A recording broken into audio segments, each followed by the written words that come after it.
Welcome to the Art Coaching Club podcast. I'm your host, Haley Price, artist, owner of the online art gallery, The Scouted Studio, and business coach for artists. With experience starting and running my own art business, growing an online art gallery, and coaching artists internationally on how to grow their careers, I've learned the art world inside and out. I've made all of the mistakes so you don't have to. Every episode will be a little bit different, but I promise that each week I will show you how to tackle your biggest business challenges so you can get back in the studio doing what you love. Now let's get into it. Hello, everyone, and welcome back to the Art Coaching Club podcast. I'm your host, Haley White.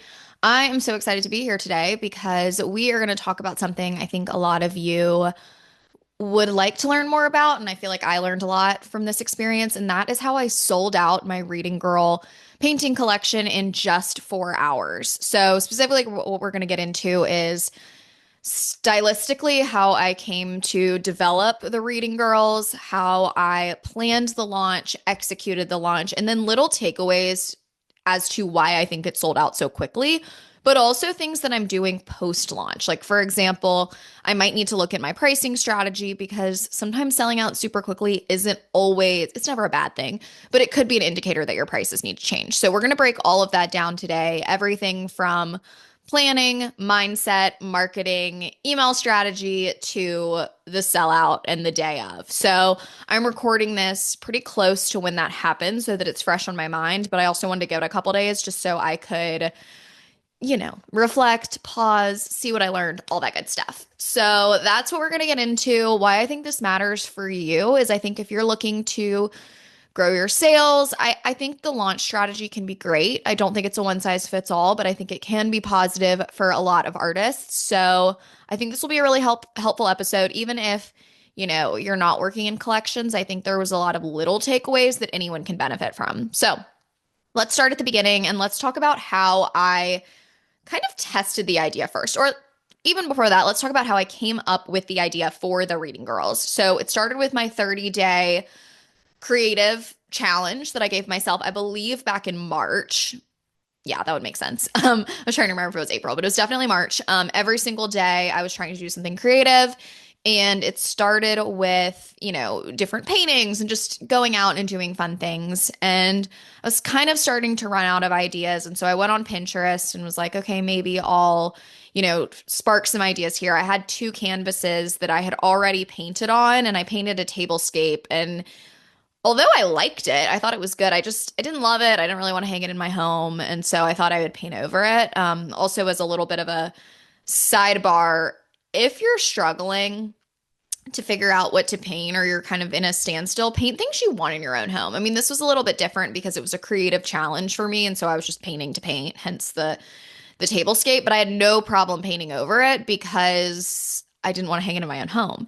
I think that's a mistake I see a lot of artists make, and I don't want to go too far down this rabbit hole because this could be a whole other podcast, but I see so many artists painting what they think is going to sell, but it's something they wouldn't ever hang in their own home. And if you wouldn't hang it in your own home, it's going to be really hard to market it. Imagine convincing someone to buy this hamburger when you don't eat meat or you don't like the food itself. It's just really hard to convince someone to do that. It's the same thing with your art. If you don't want to hang it in your home, it's just harder to market it. Now, I know some people have conceptual art and there's different types of work, and this is, again, isn't true 100% of the time. But if you are stuck, you're trying to sell to interior designers, you want to go more like the route where you're selling to people like you, your ideal customer maybe matches you in some ways, start with painting artwork that you would want to hang in your home. Bonus, if it doesn't sell right away, you get to hang it in your home, which is exactly what I was doing. So back to the story.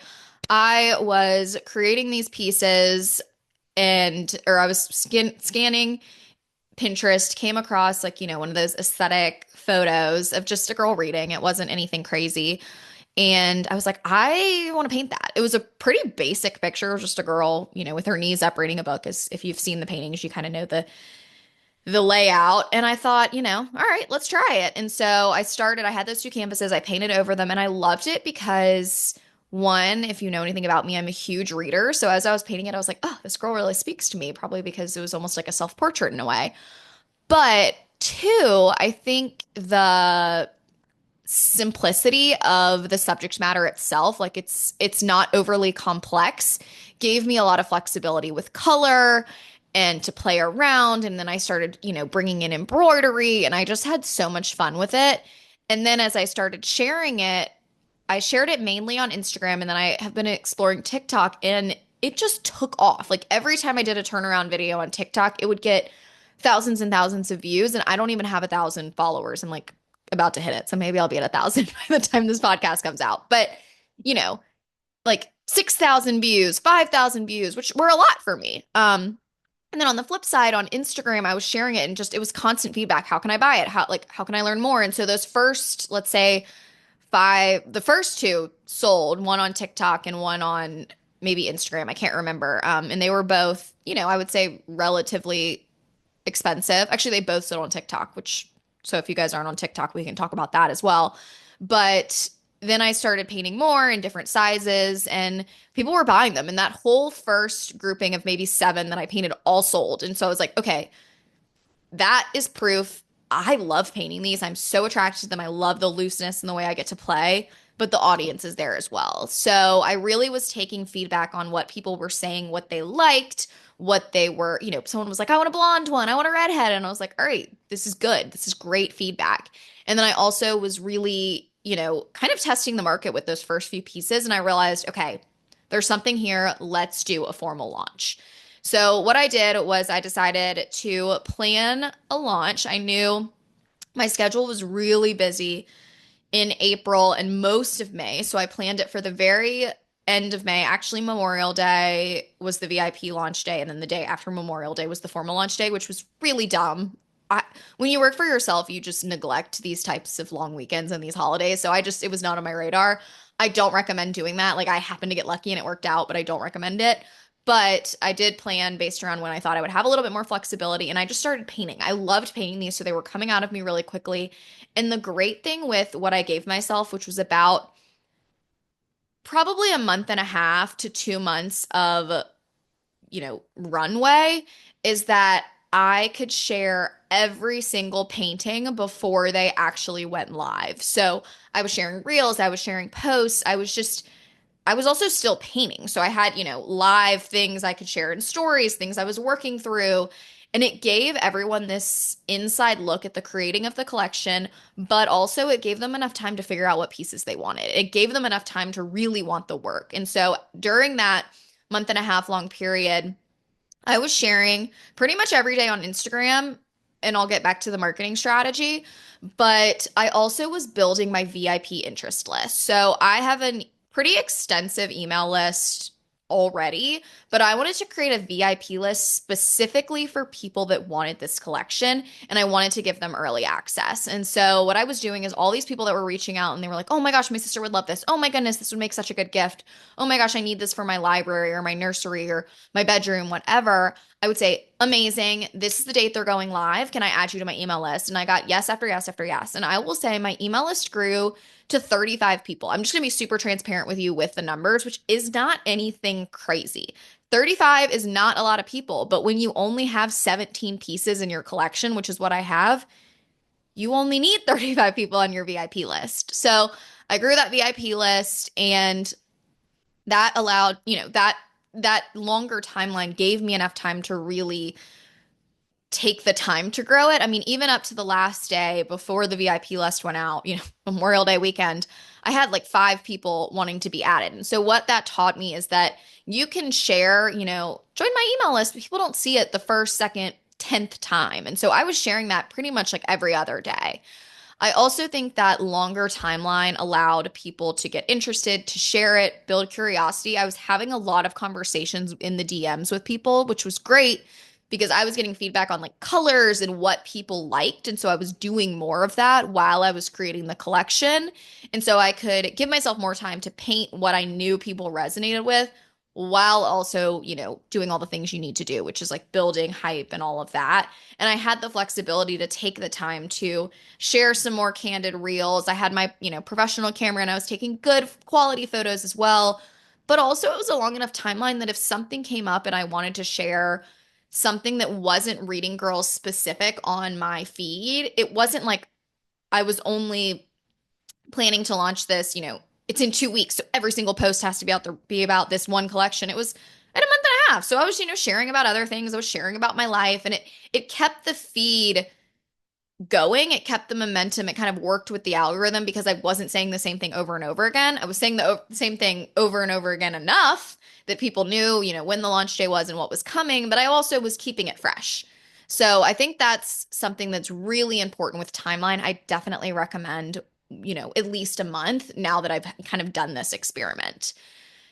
Next, I kind of want to touch on just mindset and energy in general. I think when you're painting things that you really enjoy, the outside noise doesn't matter that much. So I really loved painting these. And the only reason I, painted so many was because I was getting such positive feedback, like as many as quickly as I did. But I think I would have painted these anyway. So I feel like I didn't have this pressure on me that they have to sell. And, you know, I, I wanted them to sell, but I also was really happy keeping them in my office and in my home. And, did I need 17 of them in my house? Probably not. I probably would have painted, just a handful, but I really feel like my mindset was in the right place. And so I didn't have this mindset of worth just being from sales. I was just focused on showing up and painting every day. And I would get lost in it because I enjoyed it so much, which I think sometimes has been hard for me in the past with launches because sometimes I get drained when I'm painting the same thing over and over again, but this specific style worked for me. So that's just something to keep in mind. Now, switching gears to my marketing strategy, because I know that's probably what a lot of you are really interested in.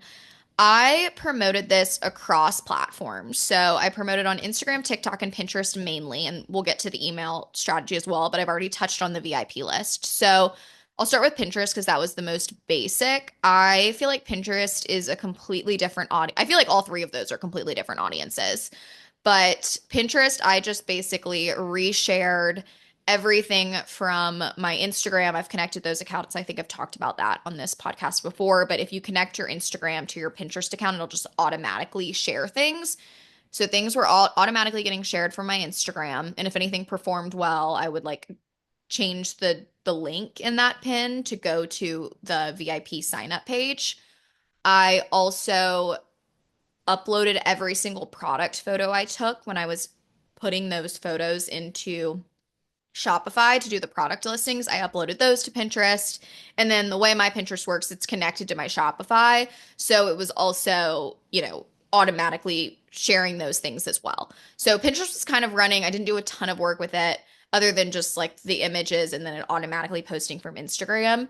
And then I would say the next place where I was the most strategic was Instagram. So I was trying to post just about every day, and I was posting a mixture of mainly reels and then some carousels and some still photos. I would say the still photos were mainly photos I took with my like professional camera, but I did a little bit of a mix. I also did a lot of stories and I asked people to join the VIP list every day. Like not every day, but maybe every other day. Pretty much as simple as that. So there really wasn't anything crazy to it. I will say I kind of planned, not even kind of, I did plan what I was wearing on the days I would film, either not if I was painting, but reels if I was, doing turnaround videos and things like that. For the most part, I planned what I was wearing to look good with my feet and look good with the paintings, especially because they're really colorful. So the day that I brought in my professional camera to my office, I wore this red tank top that's kind of my signature red color, and it's in a lot of those paintings and just like jeans. And so it was nice because I was using my camera, I was taking photos, and then I was also filming it, filming myself doing that with my phone.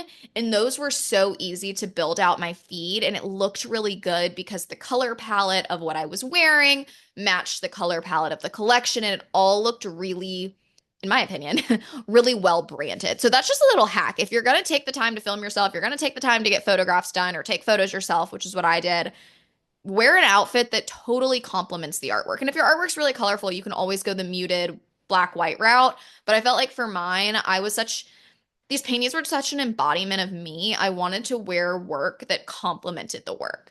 So I would wear like stripes, like a striped top, or I would wear red and I hold a really red piece. And I just felt like that made sense in my mind. And that's definitely something I'm going to keep doing. And it was just something I had fun with. So that's how I thought about Instagram. And then TikTok. TikTok was like, we're just posting and we're seeing what's happening. But basically, anything that I would post as a reel on Instagram, I would also edit and post as a reel on TikTok. I found that what performed best for me on TikTok is really candid, really raw. Things need to be a little bit sharper and more edited on Instagram.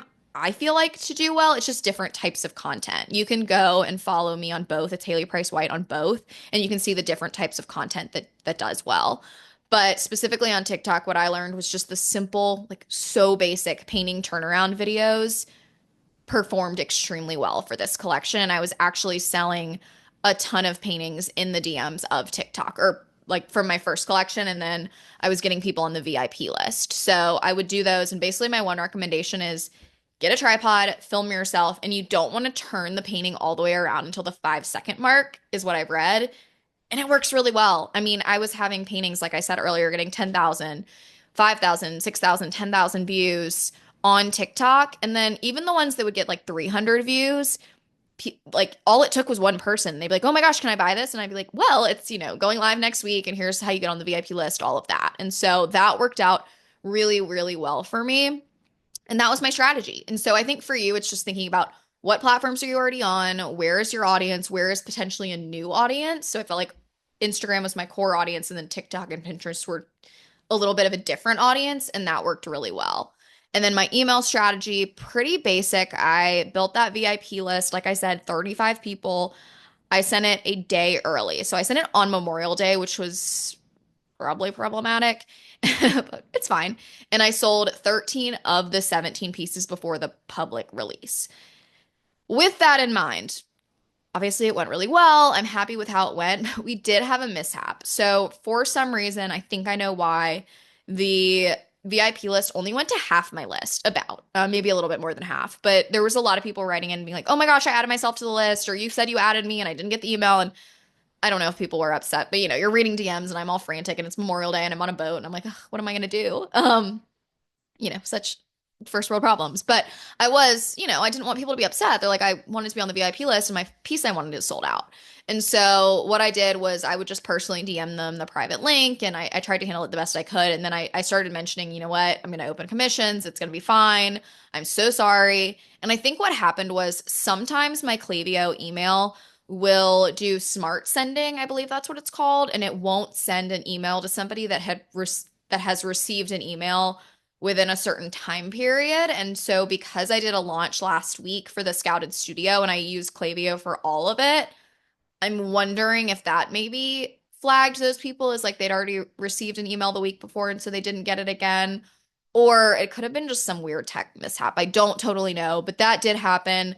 But we still sold 13 out of 17, which was amazing. And then on launch day, I actually wasn't sure if the last few pieces were going to sell. I had one small piece left, and then the other three were larger, and they were all $525. So it's a bigger price point. So I was like, I don't know if these are going to sell on the first day. They might not sell at all. They were some of my favorites. So if I had to hold on to them, it was totally fine. But they ended up selling. I'm not sure exactly when they sold, but because I do all my club calls on Tuesdays, but I know that by 1 o'clock, when my second club call ends, all of them had sold. So let's say they did launch at 9 a.m. I'm going to say they sold out at 1. That's 4 hours. That's amazing. So what I actually did during the launch, I didn't do as much because it was a Tuesday and I was working, and it was the Tuesday after Memorial Day. I did a lot on the VIP day and I did a lot after they sold out. So on the VIP day, I was like, 13 of 17 have sold. Like, this is crazy. Another one sold. Only 6 left, only 5 left, only 4 left. So I did a lot of that to build hype for the next day. And then obviously for that VIP list to encourage them to purchase. And then I was busy the morning of the actual launch and I would have done more, but turns out I didn't really need to. And then that afternoon, I did a lot of like, oh my gosh, it's sold out. And that was all authentic. I mean, I was shocked. I didn't plan for it to sell out. And so that's kind of where we are now, and working through, commissions, next steps, things like that. So honestly, what I would say is if you're going to do something like a VIP list, I would follow that strategy of going heavy with the posting on the VIP list day, because that encourages people to get on your VIP list, to give you their email. Things sell fast. So the next time you do a launch, it's even better. But then also, I recommend like on the day of, sharing what's going on, continuing the hype. And then if it does sell out, share that. Or even if, you sell a lot of them, they don't have to sell out for it to be successful. Just share that information. So that's what I did. One thing I want to talk about is my pricing strategy and what I'm thinking about going forward, because I think this is something not enough artists really strategize on. So after I saw the strong interest in the first few reading girls that I did before the collection launch, so that those kind of tester ones is what I'll call them, I did raise my prices. I raised them slightly. I didn't feel like I was gouging people by any means. But the first ones I did more just for fun. And so I was kind of like, oh, great. Like they're selling. We'll just kind of get them in the hands of people. This is fun. And then when I saw that there was real interest, I was like, okay, I need to have my prices be where I want them to be. And it was an increase, maybe like a 20% increase or something. It wasn't anything that might not even be right, but it wasn't anything crazy. I didn't feel like, oh, people are interested. I'm going to like add $400 to this. It was like, I'm going to add $25 to the small ones, maybe 100 here, things like that. So I think that's really important. Like if there is strong interest, that is an indicator you probably need to raise your prices or you need to consider it. I also think something I'm going to think about moving forward is I did sell out really quickly. And sometimes a fast sellout can be an indication that you're underpriced. Not always. Again, I will probably raise my prices before I do my next collection launch, but I won't again raise them any crazy amount. One, because these sold out, which means my pricing, was good. People liked it. But I also think it sold out really quickly, which might be an indication like, okay, we have some room to raise it a little bit. And I always say this, like having inventory is not a bad thing. So if you're someone and you don't sell out, that's fine. You can use that inventory for other things, it also might be an indicator your prices are a little bit more where they need to be. Like I would rather raise my prices in the next launch, sell 80%, but theoretically you're making more because you've raised your prices. So I just think it's good to kind of incrementally raise them and like learn as you go. I mean, this sold out really quickly. Next time let's test a little bit of a higher price point. And if that totally flops, like again, it's a learning experience. So I think that's just something I want to note. Selling out is fantastic. And if it's truly because you marketed it well and people love the pieces and you're priced perfectly, that's great. But it isn't always the goal to sell out in 5 minutes because sometimes that can be an indicator of like too low of prices and things like that. So that's something to think about. And then one other thing I want to touch on with pricing is my commissions. I decided to send an email out the Friday after the Tuesday launch. And that was mainly because so many people were writing me, and I probably should have planned this in advance, and you should plan this in advance of your launches. So many people were writing me, I didn't get the one I wanted. Could you recreate this? And so I sent out a formal commissions are open for the summer email, and I'll get into some of the details of how I made that a little bit more streamlined.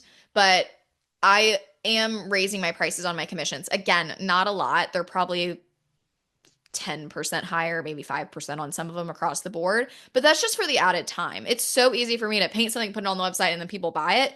When you're doing commissions, you should be priced slightly higher. It should not be a vast difference. I'm not trying to scare off my customers, but, I'm just accounting for that time of the back and forth of, working through colors, doing edits, things like that. And so if anyone ever pushed me on it or asked why, it's slightly higher than the website, that is what I would say. And if they have, a problem with it, I always will send my full pricing list and say, okay, if a 20 by 20 at this commission price is too high for you, we can do an 18 by 18. And that's not that much of a difference in size and it might get the pricing where you need. So I think that is really important anytime you're doing commissions to have that in mind. So definitely love that. And then just to kind of build on this post-launch commission strategy, I have opened up this small summer commission list. And what I did was I promoted as first come, first serve because it is. I mentioned it pretty much to the VIPs first. Anyone that specifically reached out and wanted a piece or wanted a commission but like didn't get what they wanted, things like that, I gave them priority just because they specifically reached out about it. And then the Friday after, I sent it out to my full email list, which is closer to like 3,500 people, which is who also received the email on actual launch day after the VIP list. And I said, commission spots are open. And what I did to make this extremely streamlined, which I highly recommend you do, is I sent the email and I wrote out my pricing and I said, here's each size, here's the pricing. If you want like embroidery, which is kind of an add-on for me, expect to be between this price range, expect shipping to be between this price range. If you are interested, fill out this Google form. I made a Google form and they'll fill out all their details, what they're interested in. There's a notes section where they can tell me more. They pick their size and it shows the price. They tell me their, address if they're willing to, or their zip code so I can give them a shipping quote. I ask them, colors, or if there's a specific one they liked, they want something similar. Ask them a bunch of questions like that. They fill out the form and then I send them a quote and an invoice for the 50% deposit along with when I expect the piece to be done.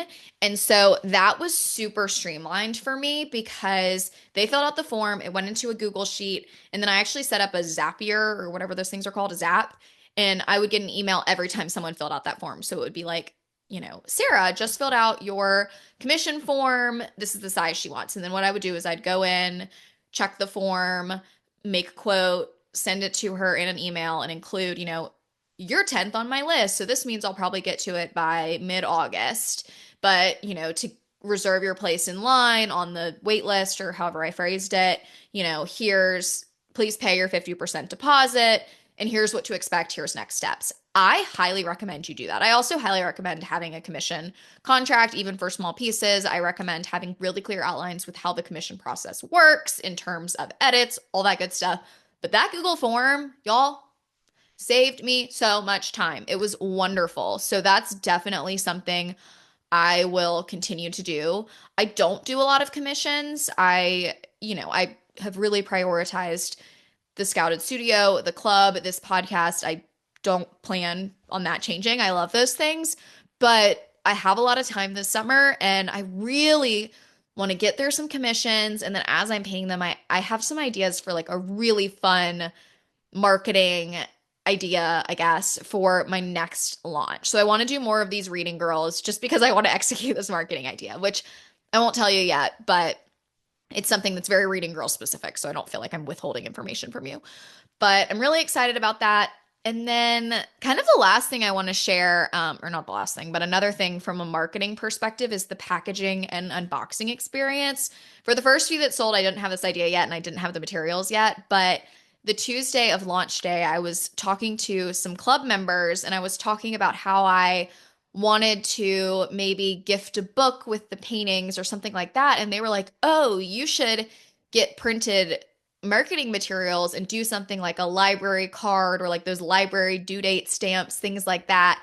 And so I think that's something that I haven't fully executed the way I want to all the way, but that's something I want to play with too for next time. So I think playing around with ideas like how you can package it and market it in a way that's like on brand for the artwork or on brand for you is always really fun. Kind of want to round us out with a couple things I'll do next time. So definitely will improve my email situation and make sure hopefully we won't have those mishaps. I also will maybe have a little bit more of a streamlined marketing plan. This was kind of, let's just see what happens, but it kind of worked. So, I'm good with that. I'll probably raise my prices slightly, but I mean, I don't think I'll change a lot. I thought this was a pretty successful launch, and I think there was a lot I learned from it. What I think you can take away, and something that I have been doing for the club but haven't experimented as much with my own artwork yet, is potentially using ChatGPT to map out the launch timeline. So I have used this. I'm launching club spots in September. And so I've actually already planned out my full marketing plan and even just beyond the club launch, like different things I want to do with this podcast and kind of the art coaching club as a whole for June, July, August, and September, which even includes this podcast. And so I use ChatGPT to round out all of the ideas I have, because I always have a million of them, and actually give me a targeted specific timeline and then build that into a calendar of, non-negotiables, when I should send emails for these different things, also spreading those out so I'm not inundating people with all this stuff all the time and also not inundating my own plate. So I think that's something I'll probably also do differently next time is probably use ChatGPT to be a little bit more streamlined with my launch process. But there's not that much I need it for, other than maybe like additional content ideas as far as marketing goes. But, just because it was a simple 2 email type thing. But I think ChatGPT could help a lot with just the organization, the calendar planning, that kind of stuff. So that's definitely something. But just some final takeaways and maybe some things for you to think about. This went really well and I didn't overthink it. And I think the reason it went well is I gave myself a long timeline. I really focused on my email strategy and getting people to that list. And I really believed in the artwork. So it was really easy for me to promote it. It was really easy for me to talk about it. And I really actually and truly liked it. So it didn't feel like I was bragging or forcing people to buy something they didn't need. It was I would want this in my home. Why wouldn't you? kind of thing.